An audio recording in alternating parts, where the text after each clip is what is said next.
ದರ್ಶನ್ಗೆ big shock supreme ಕೋರ್ಟ್ನಿಂದ. ಪವಿತ್ರ ಗೌಡ, ದರ್ಶನ್, ಪ್ರದೋಷ್, ಅನುಕುಮಾರ್, ಜಗದೀಶ್, ನಾಗರಾಜ್, ಲಕ್ಷ್ಮಣ್ 7 ಜನ ಮತ್ತೆ ಜೈಲು ಪಾಲು.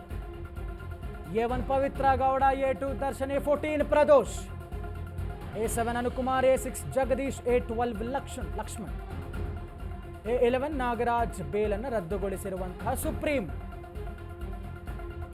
ನಟ ದರ್ಶನ್ಗೆ ಸುಪ್ರೀಂ ಕೋರ್ಟ್ನಿಂದ ಬಿಗ್ ಶಾಕ್. ಪ್ರಕರಣದ ಪ್ರಮುಖ 7 ಆರೋಪಿಗಳು ಅವರುಗಳ ಬೇಲ್ ರದ್ದಾಗಿದೆ.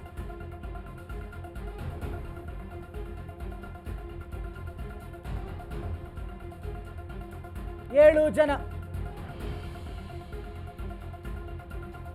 ಎಲ್ಲರ ಬೇಲನ್ನು ರದ್ದುಗೊಳಿಸಿರುವಂತಹ ಸುಪ್ರೀಂ ಕೋರ್ಟ್ ನಿರೀಕ್ಷೆ ಮಾಡಿರಲಿಲ್ಲ ಒಂದು ರೀತಿಯ ಬಿಗ್ ಶಾಕ್.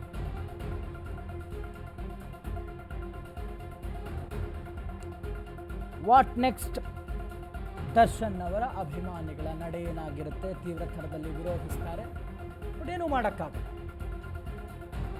ನ್ಯಾಯಾಂಗ ವ್ಯವಸ್ಥೆಯನ್ನು ಎಲ್ಲ ನಾಗರಿಕರು ಗೌರವಿಸಲೇಬೇಕಾಗತ್ತೆ, ಅದರ ತೀರ್ಪಿಗೆ ತಲೆಬಾಗಲೇಬೇಕಾಗುತ್ತೆ. ಹೀಗಾಗಿ no option in front of Darshan fans, D boss fans, celebrities. Pavithra Gowda ಅವರ ಪೋಸ್ಟ್ ವೇಸ್ಟ್ ಆಯಿತು ಪಾಪ. ದೇವರ ಮೊರೆ ಹೋಗಿ ಪೂಜೆ ಫಲಿಸಲಿಲ್ಲ. ದರ್ಶನ್ ಅವರ ಪತ್ನಿ ವಿಜಯಲಕ್ಷ್ಮಿ ಅವರ ಟೆಂಪಲ್ ರನ್ಸ್ ಫಲಿಸಲಿಲ್ಲ. ಕೌಂಟರ್ಸ್ ಸೋಷಿಯಲ್ ಮೀಡಿಯಾಲಾಗಲಿ ಫೋಟೋಗಳು ಹಾಕೋದ್ರಲ್ಲಾಗಲಿ ಯಾವುದು ವರ್ಕ್ ಆಗಿಲ್ಲ. ದರ್ಶನ್ ಪವಿತ್ರ ಸೇರಿ 7 ಆರೋಪಿಗಳ ಜಾಮೀನು ರದ್ದಾಗಿದೆ. A1 Pavithra Gowda, A2 Darshan, A6 Jagadish alias Jagga, A7 Anukumar alias Anu, A14 Pradosh, A11 Nagaraju alias Naga, A12 Lakshman ಜಾಮೀನು ರದ್ದಾಗಿದೆ. ಸಾಕ್ಷ್ಯ ವಿಚಾರಣೆ ಶೀಘ್ರದಲ್ಲೇ ನಡೆಸೋದಕ್ಕೆ ಸುಪ್ರೀಂ ಆದೇಶ ಕೊಟ್ಟಿದೆ. ನ್ಯಾಯಮೂರ್ತಿ ಪರ್ದಿವಾಲಾ, ಜಸ್ಟಿಸ್ ಮಹದೇವನ್ ಪೀಠದಿಂದ ತೀರ್ಪು. ಸುಪ್ರೀಂನ ಡಬಲ್ ಡೆಸ್ಕ್ ಜಸ್ಟಿಸ್ ಪರ್ದಿವಾಲಾ ಇಬ್ಬರ ಒಂದು ಆದೇಶ ಇದು. ಪ್ರಕರಣದ 7 ಆರೋಪಿಗಳ ಜಾಮೀನು ರದ್ದಾಗಿರುವಂಥದ್ದು. ಜೈಲೂಟ fix with no VIP treatment. ಎಲ್ಲರೂ ಕೂಡ ಜಸ್ಟಿಸ್ ಪರ್ದಿವಾಲಾ, ಜಸ್ಟಿಸ್ ಮಹದೇವನ್ ಕೊಟ್ಟಿರುವಂತಹ ತೀರ್ಪು.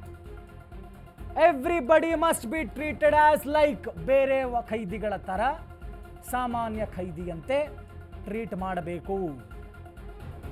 ಯಾವುದೇ ಥರದ ವಿಶೇಷ ಸೌಲಭ್ಯಗಳಿಲ್ಲ. ಮತ್ತು ಮೇಲಾಗಿ no time permission, immediately arrest ಆಗಬೇಕು, ಮಾಡಬೇಕು ಅನ್ನುವಂಥ ಸೂಚನೆ ಬೆಂಗಳೂರಿನ ಪೊಲೀಸರಿಗೆ. ಜೊತೆಗೆ ಹೈಕೋರ್ಟ್ನ ತರಾಟೆಗೆ ತೆಗೆದುಕೊಂಡು ಶೀಘ್ರದಲ್ಲಿ ಇತ್ಯರ್ಥಗೊಳಿಸಿ ಅಂತ. ಸುಪ್ರೀಂನಲ್ಲಿ ರದ್ದಾಗಿದೆ ದರ್ಶನ್ ಜಾಮೀನು. ಕೂಡಲೇ ದರ್ಶನ್ ಅವರನ್ನು ಬಂಧಿಸುವಂತೆ ಸುಪ್ರೀಂ ಕೋರ್ಟ್ ಆದೇಶ ಕೊಟ್ಟಿದೆ. ದರ್ಶನ್ಗೆ ಜೈಲಿನಲ್ಲಿ ಸಿಗೋದಿಲ್ಲ ರಾಜಾತಿಥ್ಯ. ಜೈಲಿನಲ್ಲಿ ರಾಜಾತಿಥ್ಯ ನೀಡಿದ್ರೆ ಕಠಿಣ ಕ್ರಮ ಅಂತ ಸುಪ್ರೀಂ ಎಚ್ಚರಿಕೆ ಕೊಟ್ಟಿದೆ. ದೇಶದ ಎಲ್ಲ ಜೈಲುಗಳಿಗೆ ಸುಪ್ರೀಂ ಕೋರ್ಟ್ ಖಡಕ್ ಎಚ್ಚರಿಕೆ ಕೊಟ್ಟಿದೆ. ಮಹತ್ವದ ಆದೇಶ. ಕೂಡಲೇ ಬಂಧಿಸಬೇಕು ನಟ ದರ್ಶನ್ ಮತ್ತು ಗ್ಯಾಂಗ್ನ. ಯಾವುದೇ ತರದ ಸಮಯಾವಕಾಶ ಕೊಟ್ಟಿಲ್ಲ.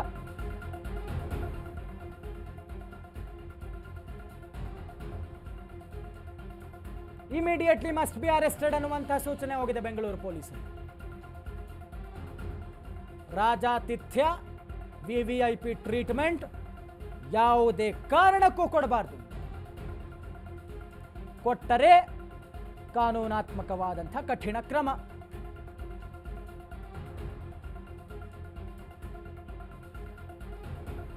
ಹೈಕೋರ್ಟ್ನ ಲೋಪವನ್ನು ಎತ್ತಿ ಹಿಡಿದಿರುವಂತಹ ಸುಪ್ರೀಂ ರಾಜ್ಯ ಸರ್ಕಾರದ ಮನವಿಯನ್ನು ಪುರಸ್ಕರಿಸಿದೆ.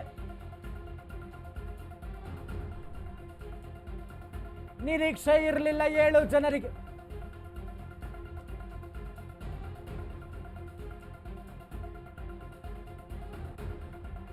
ಸದ್ಯಕ್ಕೆ ಇಮಿಡಿಯೇಟ್ಲಿ ಅರೆಸ್ಟ್ ಆಗಿ 7 ಜನರಿಗೆ ಜೈಲೂಟ ಫಿಕ್ಸ್ ಅಂತ ಹೇಳಲಾಗ್ತದೆ.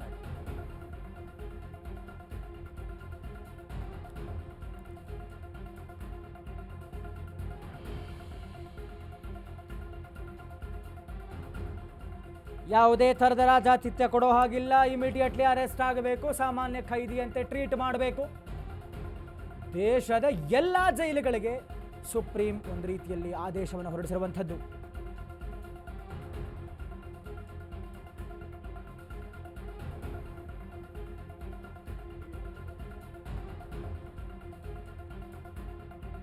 ಸುಪ್ರೀಂ ಆದೇಶ ಒಂದು ರೀತಿಯಲ್ಲಿ ದೇಶದಲ್ಲಿ ಲ್ಯಾಂಡ್ ಮಾರ್ಕ್ ತೀರ್ಪು.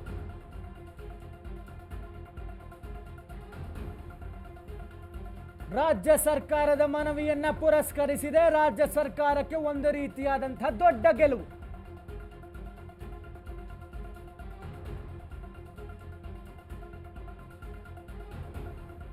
ವಕೀಲರು ಹೇಳ್ತಾ ಇದ್ರು ಸಮಯಾವಕಾಶ ಸಿಗಬಹುದು ದರ್ಶನ್ಗೆ ಅಂತ.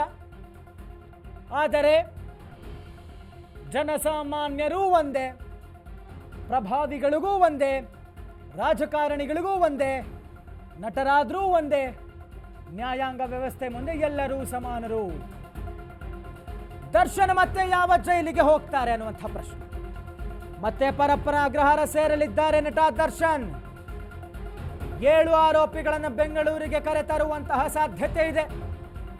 ಎಲ್ಲ 7 ಆರೋಪಿಗಳಿಗೂ ಪರಪ್ಪನ ಅಗ್ರಹಾರದಲ್ಲಿ ಜೈಲು ವಾಸ. ಟ್ರಯಲ್ ವಿಳಂಬವಾದಷ್ಟೇ ಬೇರೆ ಬೇರೆ ಜೈಲಿಗೆ ಶಿಫ್ಟ್ ಮಾಡಲಾಗುತ್ತೆ. ಬೆಂಗಳೂರಿನಲ್ಲೇ ವಿಚಾರಣೆ ನಡೆಯುವಂಥ ಹಿನ್ನೆಲೆ ಪರಪ್ಪನ ಅಗ್ರಹಾರಕ್ಕೆ ಇವರುಗಳನ್ನ ಕರ್ಕೊಂಡು ಹೋಗ್ತಾರೆ. ಎಲ್ಲ ಆರೋಪಿಗಳಲ್ಲೇ ಇರ್ತಾರೆ. ವಿಚಾರಣಾಧೀನ ಕೈದಿಗಳಾಗಿ ಪರಪ್ಪನ ಅಗ್ರಹಾರಕ್ಕೆ ಶಿಫ್ಟ್ ಮಾಡ್ತಾರೆ 7 ಜನರನ್ನ. ಈ ಬಾರಿ ಪರಪ್ಪನ ಅಗ್ರಹಾರದಲ್ಲಿ ಯಾವುದೇ ಥರದ ರಾಜಾತಿಥ್ಯ ಸಿಗೋದಿಲ್ಲ. ದರ್ಶನ್ ಆಗಲಿ 7 ಜನಕ್ಕೆ ಯಾರಿಗೇ ಆಗಲಿ. ಈ ಹಿಂದೆ ದೊಡ್ಡ ಮಟ್ಟದಲ್ಲಿ ಚರ್ಚೆ ಆಗಿತ್ತು. ದರ್ಶನ್ ಅವರು ಕಾಫಿ ಟೀ ಕುಡ್ಕೊಂಡು ಸ್ಮೋಕ್ ಮಾಡಿಕೊಂಡು ಒಂದು ರೀತಿಯಲ್ಲಿ VIP ಟ್ರೀಟ್ಮೆಂಟ್ ಇದೆ ದರ್ಶನ್ಗೆ ಅಂತ. ಅದಕ್ಕೆ 7 ಜನರನ್ನ ಪರಪ್ಪನ ಅಗ್ರಹಾರಕ್ಕೆ ಕರೆದುಕೊಂಡು ಬರ್ತಾ ಇದ್ದಾರೆ.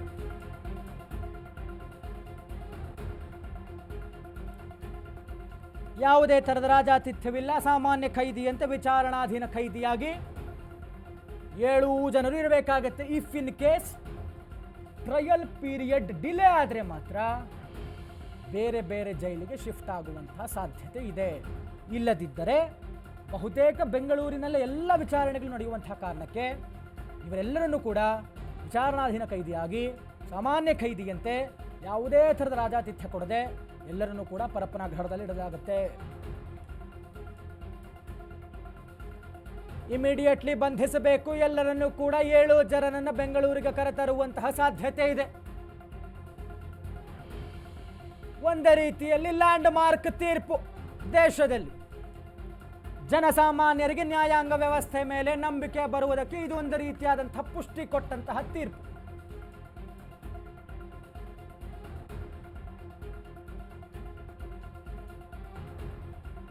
ದರ್ಶನ್ ಸೇರಿದಂತೆ 7 ಜನರು ಕೂಡ ಬೆಂಗಳೂರಿನ ಪರಪ್ಪನ ಅಗ್ರಹಾರಕ್ಕೆ ಶಿಫ್ಟ್ ಆಗಬೇಕು.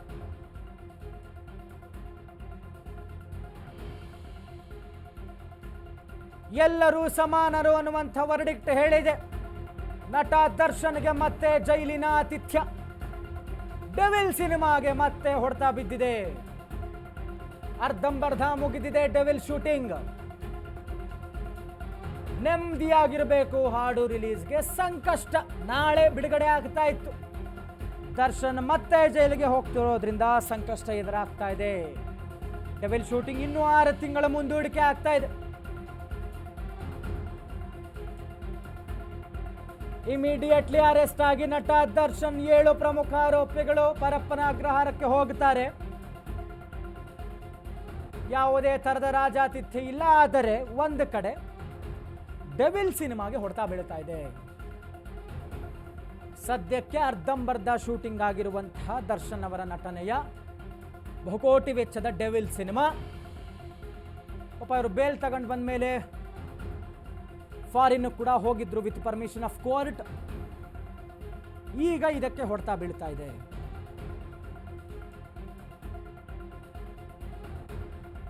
ಡೀಟೇಲ್ಸ್ ಕೊಡ್ತಾ ಹೋಗ್ತಾರೆ ನಮ್ಮ ಪ್ರತಿನಿಧಿ ಡೆಸ್ಕ್ನಿಂದ ನೇರ ಸಂಪರ್ಕದಲ್ಲಿ ಜಾಯ್ನ್ ಆಗ್ತಾ ಇದ್ದಾರೆ ಅರುಣ್. ಅರುಣ್, ಇದು ಒಂದು ರೀತಿಯಾದಂಥ ಸುಪ್ರೀಂನ ದೇಶದಲ್ಲೇ ಲ್ಯಾಂಡ್ ಮಾರ್ಕ್ ತೀರ್ಪು ಅಂತ. ಯಾಕಂದರೆ ಜನಸಾಮಾನ್ಯರಿಗೂ ಕೂಡ ನ್ಯಾಯಾಂಗ ವ್ಯವಸ್ಥೆ ಮೇಲೆ ನಂಬಿಕೆ ಬರೋದಕ್ಕೆ ಪುಷ್ಟಿ ಕೊಟ್ಟಂಥ ಒಂದು ತೀರ್ಪು. ನಟ ದರ್ಶನ್ ಸೇರಿದಂತೆ 7 ಜನ ಪ್ರಮುಖ ಆರೋಪಿಗಳು ಇದೀಗ ಪರಪ್ಪನಾಗ್ರಹಾರ ಜೈಲು ಪಾಲಾಗಿದ್ದಾರೆ.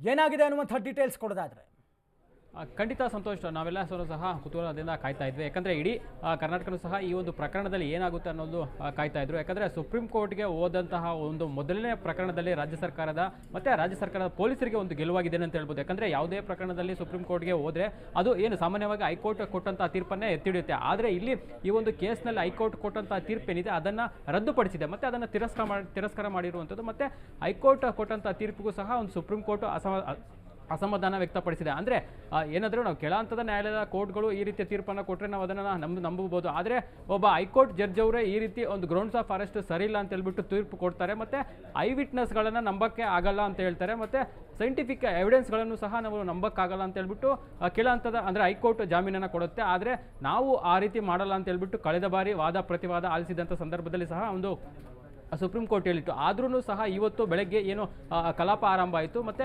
ಆದೇಶ ಪ್ರತಿ ಓದುವಂಥ ಸಂದರ್ಭದಲ್ಲಿ ಸುಪ್ರೀಂ ಕೋರ್ಟ್ನ ನ್ಯಾಯಮೂರ್ತಿಗಳಿರುವಂಥ ಒಂದು ಮಾತಂದರೆ ನಾವು ಈ ಒಂದು ಪ್ರಕರಣದಲ್ಲಿ ಮೊದಲ ದಿನವೇ ಈ ಒಂದು ಬೇಲನ್ನು ಕ್ಯಾನ್ಸಲ್ ಮಾಡಬೇಕಾಗಿತ್ತು ಅಂತಲೂ ಸಹ ಹೇಳಿದೆ. ಅಂದರೆ ಎಷ್ಟರ ಮಟ್ಟಿಗೆ ಒಂದು ಸುಪ್ರೀಂ ಕೋರ್ಟ್ ಗರಂ ಆಗಿದೆ ಅನ್ನೋದನ್ನು ನಾವು ಬೆಳಗ್ಗೆ ಕಲಾಪ ಆರಂಭ ಆದಂಥ ಸಂದರ್ಭದಲ್ಲಿ ನೋಡಿರುವಂಥದ್ದು ಸಂತೋಷ. ಯಾಕಂದರೆ ಮೊದಲನೇ ದಿನವೇ ನಾವು ಇದನ್ನು ಕ್ಯಾನ್ಸಲ್ ಮಾಡ್ತಾ ಇದ್ವಿ, ಆದರೂ ಸಹ ನಿಮಗೊಂದು ಅವಕಾಶ ಕೊಟ್ಟು ನಾವು ಹೇರಿಂಗನ್ನು ಮಾಡಿದ್ದೀವಿ ಅಂತಲೂ ಸಹ ಹೇಳಿತ್ತು. ಸೊ ಹಾಗಾಗಿ ಎಲ್ಲ 7 ಆರೋಪಿಗಳ ಒಂದು ಜಾಮೀನನ್ನು ರದ್ದುಪಡಿಸಿರುವಂಥದ್ದು. ಮತ್ತು ಕೂಡಲೇ ಬೆಂಗಳೂರು ಪೊಲೀಸರು ಅವರನ್ನು ಎಲ್ಲೇ ಇದ್ದರು ಮತ್ತು ಹೇಗೆ ಇದ್ದರೂ ಅವರನ್ನು ವಶಕ್ಕೆ ಪಡೆದುಕೊಂಡು ಸ್ಥಳೀಯ ನ್ಯಾಯಾಲಯಕ್ಕೆ ಹಾಜರುಪಡಿಸಬೇಕು.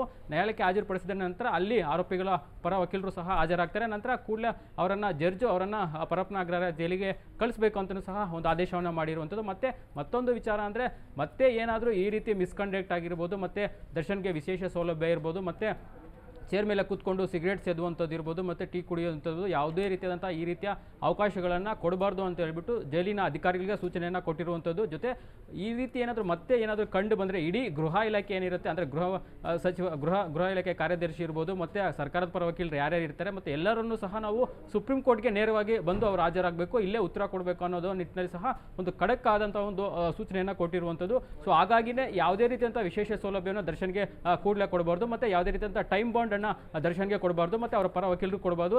ದರ್ಶನ್ ಎಲ್ಲೇ ಇದ್ರಿ ಮತ್ತು ಹೇಗೆ ಇರಲಿ ಅವರನ್ನು ಕೂಡಲೇ ನೀವು ಅರೆಸ್ಟ್ ಮಾಡಿ ಕೋರ್ಟ್ಗೆ ಪ್ರೊಡ್ಯೂಸ್ ಮಾಡಿ ಅಂತ ಸಹ ಸುಪ್ರೀಂ ಕೋರ್ಟ್ ಹೇಳಿರುವಂಥದ್ದು. ಮತ್ತೊಂದು ವಿಚಾರ ಅಂದರೆ ಇಡೀ ಜೈಲುಗಳಿಗೆ, ಭಾರತದಲ್ಲಿರುವಂತಹ ಸುಮಾರು ಜೈಲುಗಳಿಗೆ ಈ ಒಂದು ಆದೇಶದ ಪ್ರತಿಯನ್ನು ಕೂಡಲೇ ತಲುಪಿಸಬೇಕು ಅಂತಲೂ ಸಹ ಸುಪ್ರೀಂ ಕೋರ್ಟ್ ಹೇಳಿರುವಂಥದ್ದು. ಅಂದರೆ ಈ ಒಂದು ತೀರ್ಪು ಏನಿದೆ ಇಡೀ ದೇಶದಲ್ಲೇ ಲ್ಯಾಂಡ್ ಮಾರ್ಕ್ ತೀರ್ಪು ಅಂತ ಸುಪ್ರೀಂ ಕೋರ್ಟ್ ವ್ಯಕ್ತಪಡಿಸಿರುವಂಥದ್ದು. ಯಾಕಂದರೆ ಇಷ್ಟು ಮಟ್ಟಿಗೆ ಈ ಒಂದು ಪ್ರಕರಣದಲ್ಲಿ ನೀವು ಐ ವಿಟ್ನೆಸ್ಗಳಿದೆ, ಮತ್ತು ಸೈಂಟಿಫಿಕ್ ಎವಿಡೆನ್ಸ್ಗಳಿದೆ, ಮತ್ತು ಸುಮಾರು 200ಕ್ಕೂ ಹೆಚ್ಚು ವಿಟ್ನೆಸ್ಗಳಿದ್ದಾರೆ, ಮತ್ತು ಸೈಂಟಿಫಿಕ್ ಆಗಿ ಎವಿಡೆನ್ಸನ್ನು ಕಲೆಕ್ಟ್ ಮಾಡಿ ಕೊಲೊಬ್ರೇಟ್ ಮಾಡಿ ರಾಜ್ಯ ಸರ್ಕಾರದ ಪರ ವಕೀಲರು ಚಾರ್ಜ್ ಶೀಟನ್ನು ಫೈಲ್ ಮಾಡಿದರೆ, ಆದರೂ ಸಹ ಹೈಕೋರ್ಟ್ ಈ ರೀತಿ ತೀರ್ಪು ಕೊಟ್ಟಿರೋದಕ್ಕೆ ನಾವು ನಂಬಕ್ಕೆ ಆಗಲ್ಲ. ಹಾಗಾಗಿ ನಾವು ಕೂಡಲೇ ಇದನ್ನು ಬೇಲನ್ನು ಕ್ಯಾನ್ಸಲ್ ಮಾಡ್ತಾ ಇದ್ವಿ. ಎಲ್ಲ ಆರೋಪಿಗಳು ಕೂಡಲೇ ಬೆಂಗಳೂರಿನ ಪೊಲೀಸ್ ಆಯುಕ್ತರಿಗೂ ಸಹ ಸೂಚನೆ ಕೊಟ್ಟಿರುವಂಥದ್ದು.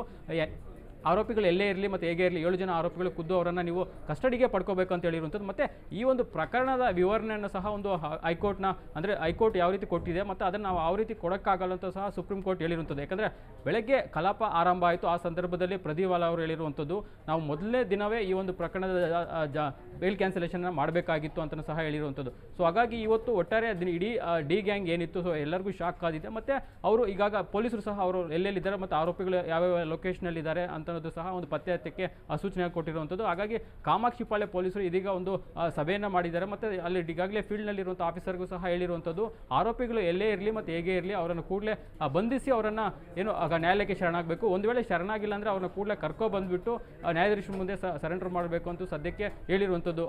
ಸಂತೋಷ್. ಅರುಣ್, ಅಂದರೆ ಸುಪ್ರೀಂ ಒಂದು ಮಾತು ಹೇಳಿದೆ, ಕಾನೂನಿನ ಮುಂದೆ ಎಲ್ಲರೂ ಕೂಡ ಸಮಾನರು, ಅದು ದರ್ಶನ್ಯ ಆಗಲಿ ಪವಿತ್ರ ಗೌಡ ಆಗಲಿ ಅಂತ ಒಂದು ಮಾತು ಹೇಳಿದೆ. ಹೀಗಾಗಿ ಇದು ಒಂದು ರೀತಿಯಲ್ಲಿ ರಾಜ್ಯ ಸರ್ಕಾರಕ್ಕೆ ದೊಡ್ಡ ಮಟ್ಟದ ಗೆಲುವು ಅಂತ ಹೇಳಬಹುದು. ಜೊತೆಗೆ ಸುಪ್ರೀಂ ಕೊಟ್ಟಿರುವಂಥ ತೀರ್ಪು ಒಂದು ರೀತಿಯಲ್ಲಿ ಜನಸಾಮಾನ್ಯರಿಗೂ ಕೂಡ ನ್ಯಾಯಾಂಗ ವ್ಯವಸ್ಥೆ ನಮ್ಮಂಥವ್ರಿಗೂ ರಾಜಕಾರಣಿಗಳಾಗಲಿ ಪ್ರಭಾವಿಗಳಾಗಲಿ ನಟರಾಗಲಿ ಎಲ್ರಿಗೂ ಕೂಡ ಒಂದೇ ಅನ್ನುವಂಥ ಒಂದು ನಂಬಿಕೆ ಬಂದಿದೆ. ರಾಜ್ಯ ಸರ್ಕಾರಕ್ಕೆ ಒಂದು ರೀತಿಯಲ್ಲಿ ದೊಡ್ಡ ಗೆಲುವು ಅಂತ ಹೇಳ್ಬೋದಲ್ವಾ? ಖಂಡಿತವಾಗ್ಲೂ ಸಂತೋಷ್, ಯಾಕಂದರೆ ಜನವರಿ 6ನೇ ತಾರೀಕು ಸುಪ್ರೀಂ ಕೋರ್ಟ್ಗೆ ಒಂದು ರಾಜ್ಯ ಸರ್ಕಾರದ ಪರವಾಗಿ ಒಂದು SLP ಫೈಲ್ ಆಗುತ್ತೆ. ಸೊ ಆ ಸಂದರ್ಭದಿಂದಲೂ ಸಹ ಇಲ್ಲಿವರೆಗೂ ಸಹ ರಾಜ್ಯ ಸರ್ಕಾರದ ಪರವಾಗಿ ಏನೋ ಸುಪ್ರೀಂ ಕೋರ್ಟ್ನಲ್ಲಿ ಏನೋ ಕೆಲವೊಂದಷ್ಟು ದಾಖಲೆಗಳನ್ನು ಅಂದರೆ ಅದನ್ನೆಲ್ಲ ಟ್ರಾನ್ಸ್ಲೇಷನ್ ಮಾಡಿದ್ದ ಟೀಮ್ ಇರ್ಬೋದು, ಮತ್ತು ರಾಜ್ಯ ಸರ್ಕಾರ ಗೃಹ ಇಲಾಖೆ ಪರ್ಮಿಷನ್ ಕೊಟ್ಟಿದ್ದು. ಅಂದರೆ ಪ್ರಾರಂಭದಲ್ಲಿ ಈ ಒಂದು ಪ್ರಕರಣದಲ್ಲಿ ಮೇಲ್ಮನವಿ ಹೋಗಬೇಕಾ ಬೇಡವಾ ಅನ್ನೋದು ಸಹ ಒಂದು ರೀತಿ ರಾಜಕೀಯ ವಲಯದಲ್ಲಿ ಮತ್ತು ಸಾಕಷ್ಟು ಚರ್ಚೆಗೆ ಗ್ರಾಸವಾಗಿತ್ತು. ಒಂದು ವೇಳೆ ಹೋದರೆ ದರ್ಶನ್ಗೆ ಒಂದು ಸಂಕಟ ಆಗಬಹುದು, ಮತ್ತು ದರ್ಶನ್ಗೆ ಶಾಕ್ ಆಗಿರೋಂಥ ಸಹ ಹೇಳ್ತಾರೆ. ಮತ್ತೆ ಕೆಲವೊಂದಷ್ಟು ರಾಜಕಾರಣಿಗಳ ಕರ ಹೋಗಬಾರ್ದು ಅನ್ನೋ ನಿಟ್ಟಿನಲ್ಲಿ ಗೃಹ ಸಚಿವರು ಮತ್ತು ಸಿದ್ದರಾಮಯ್ಯ ಇರ್ಬೋದು ಮತ್ತು ಸರ್ಕಾರದ ಮೇಲೆ ಒತ್ತಡ ಆಗ್ತಾ ಇದ್ರು. ಅಂದರೆ ಈ ಒಂದು ಕೇಸ್ನಲ್ಲಿ ಈಗ ಏನು ಹೈಕೋರ್ಟ್ ಜಾಮೀನು ಕೊಟ್ಟಿದೆ, ಸೊ ಹಾಗೇ ಇರಲಿ, ಇದನ್ನು ಮೇಲ್ಮನವಿ ಪ್ರಶ್ನೆ ಮಾಡಿ ಸುಪ್ರೀಂ ಕೋರ್ಟ್ಗೆ ಹೋಗೋದು ಬೇಡ ಅನ್ನೋ ನಿಟ್ಟಿನಲ್ಲಿ ಸಹ ಒಂದು ವಲಯ ಇದ್ರ ಬಗ್ಗೆ ದರ್ಶನ್ ಪರವಾಗಿ ಬ್ಯಾಟಿಂಗನ್ನು ಮಾಡ್ತಾ ಇತ್ತು. ಆದರೆ ಪೊಲೀಸರು ಅಂದಿನ ಪೊಲೀಸ್ ಕಮಿಷನರ್ ಆದಂಥ ದಯಾನಂದ್ ಇರ್ಬೋದು, ಮತ್ತು ಈಗಿನ ಅಂದರೆ SPP ಪ್ರಸನ್ನ ಕುಮಾರ್ ಇರ್ಬೋದು, ಸೊ ಅವರೆಲ್ಲನೂ ಸಹ ಈ ಒಂದು ಪ್ರಕರಣದಲ್ಲಿ ನಾವೇನಾದರೂ ಒಂದು SLP ಹೋದರೆ ಅಂದರೆ ಸುಪ್ರೀಂ ಕೋರ್ಟ್ಗೆ ಮೇಲ್ಮನವಿ ಹೋದರೆ ನಮಗೆ ಒಂದು ರೀತಿ ಜಯ ಆಗುತ್ತೆ. ಯಾಕಂದರೆ ಹೈಕೋರ್ಟ್ ಕೊಟ್ಟಂತಹ ಒಂದು ತೀರ್ಪೇನಿದೆ, ಸೊ ಅದನ್ನು ಇಟ್ಕೊಂಡು ಹೋದರೆ ನಾವು ಸುಪ್ರೀಂ ಕೋರ್ಟ್ನಲ್ಲಿ ನಮಗೆ ಗೆಲುವಾಗುತ್ತೆ. ಯಾಕಂದರೆ ಹೈಕೋರ್ಟ್ ಕೇವಲ ಒಂದು ಗ್ರೌಂಡ್ಸ್ ಆಫ್ ಅರೆಸ್ಟ್ ಸರಿ ಇಲ್ಲ ಅಂತ ಹೇಳ್ಬಿಟ್ಟು ಒಂದು ಲೈನಲ್ಲಿ ಆದೇಶ ಮಾಡಿದೆ. ಸೊ ಇದನ್ನು ಸುಪ್ರೀಂ ಕೋರ್ಟ್ನಲ್ಲಿ ಪ್ರಶ್ನೆ ಮಾಡಿದ್ರೆ ನಮಗೆ ಒಂದು ರೀತಿ ಗೆಲುವಾಗುತ್ತೆ, ಮತ್ತು ಇದು ಪ್ಲಸ್ ಪಾಯಿಂಟ್ ಆಗುತ್ತೆ. ಮತ್ತು ಇಡೀ ದೇಶದಲ್ಲೇ ಈ ಒಂದು ಪ್ರಕರಣ ಏನಂದರೆ ಲ್ಯಾಂಡ್ ಮಾರ್ಕ್ ಅಂತ ಸುಪ್ರೀಂ ಕೋರ್ಟ್ ಹೇಳಿರೋದ್ರಿಂದ ಇದು ಈಗ ಸಂಚಲನ ಸಹ ಮೂಡಿಸುತ್ತೆ. ಮತ್ತು ಇದು ಒಂದು ರೀತಿ ರಾಜಕೀಯ ನಮ್ಮ ರಾಜ್ಯ ಸರ್ಕಾರಕ್ಕೂ ಒಂದು ಗೆಲುವು, ಮತ್ತು ಪೊಲೀಸರಿಗೂ ಗೆಲುವು, ಮತ್ತು ವಕೀಲರು ಯಾರ್ಯಾರು ಈ ಒಂದು ಪ್ರಕರಣದಲ್ಲಿ ಭಾಗಿಯಾಗಿದ್ರು, ಪ್ರಸನ್ನ ಕುಮಾರ್ ಇರ್ಬೋದು, ಮತ್ತು ಅವರ ಟೀಮ್ ಇರ್ಬೋದು, ಮತ್ತು ದಯಾನಂದ್ ಇರ್ಬೋದು, ಮತ್ತು ತನಿಖಾಧಿಕಾರಿ ಚಂದನ್ ಇರ್ಬೋದು, ಸೊ ಎಲ್ಲರಿಗೂ ಸಹ ಇದು ಒಂದು ರೀತಿ ಕ್ರೆಡಿಟ್ ಅಂತಲೇ ಹೇಳ್ಬೋದು. ಸಂತೋಷ್, ಅರುಣ್, ಅಂದರೆ ಈಗ ಸದ್ಯಕ್ಕೆ ಜೈಲು ಪಾಲಾಗ್ತಾ ಇದ್ದಾರೆ ನಟ ದರ್ಶನ್ ಮತ್ತು ಗ್ಯಾಂಗ್. ವಾಟ್ ನೆಕ್ಸ್ಟ್ ಅನ್ನುವಂಥ ಪ್ರಶ್ನೆ ಬರುತ್ತೆ. ಯಾಕೆಂದರೆ ಟ್ರಯಲ್ ಪೀರಿಯಡ್ ಏನಾದರೂ ಡಿಲೇ ಆದರೆ ಮಾತ್ರ ಅವ್ರು ಅರ್ಜಿ ಹಾಕೋದಕ್ಕೆ ಅವಕಾಶ ಇದೆ. Or else they have to go to lower court ಅನ್ನುವಂಥ ಒಂದು ಇದಿದೆ. ಲೋವರ್ ಕೋರ್ಟ್ ಯೂಶಲಿ ಸುಪ್ರೀಂ ಕೋರ್ಟ್ನ ವರ್ಡಿಕ್ಟನ್ನು ಎತ್ತಿ ಹಿಡಿಯುತ್ತೆ. ಏನಾಗಬಹುದು ದರ್ಶನ್ ಅವರ ಕಾನೂನಾತ್ಮಕ ನಡೆ ಅಂತ?